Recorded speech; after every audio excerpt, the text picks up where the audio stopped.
Hello yarn tubers, welcome back to Wanderlust Crochet with Dana and Mr. Jack's still in bed, and my baby Dooley is serving me coffee this morning. Okay, so giveaway number one is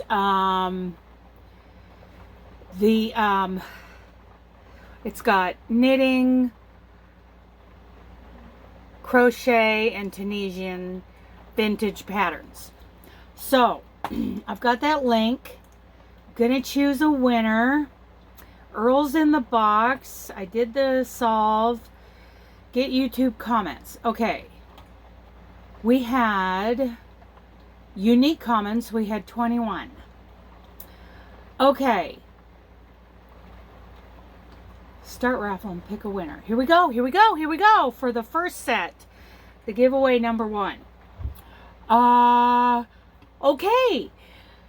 Is it pronounced JeMy? Jemy? Let's see what. I love all the vintage retro patterns and fashion ideas. I'm a knitter, crocheter, and sewer. I haven't learned to do Tunisian crocheting yet.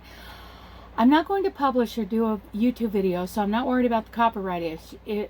If I sold them at a craft fair already completed, would that be okay? I love all your history info too. Okay, so let's all answer that question. I think it would be best if you at least tried to well, by the way, congratulations on winning those. And I need you to get to me right away because I'm only home for a short time. Otherwise, you're going to have to wait a month or a little over a month for me to mail those out to you. But anyway, this is what through all this, and there's been some comments in the comment section of the giveaway video. My feeling is that you can, but I would at least, because they're so retro, I would at least try to get a hold. Do a little bit of effort when you make something from these patterns.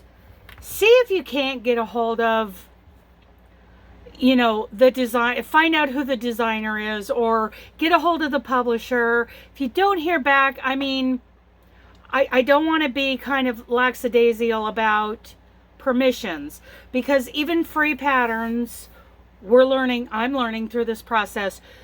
You can't just sell them without the designer or the publishers or whoever owns the rights to that pattern without their permission. Now, when I was selling those Bun and Done beanies a few years ago, I contacted the pattern designer. I mean, I paid like $5 Canadian for the Bun and Done beanie. Let me link Beanie. I'm going to put that in the description also. I'm going to put a link to that pattern in the description also. That, and that Julie who designed that, she came back, she answered me and she said, absolutely, just please, like if you're showing it, link back to the pattern so that she can make her $5 Canadian on that. And I'm telling you, that beanie was worth $5 Canadian all day long. I sold those hats for 25 bucks a piece, and I made them to order, according to whatever colors they wanted. They weren't the greatest, looking back on them now. I was so proud of them back then, and I mean, the pattern's great. Don't get me wrong. It wasn't the pattern. It was my crochet level. And I wish I would. Now I look back at them, I kind of cringe a little bit. But I sold them for 25 bucks a piece, you guys.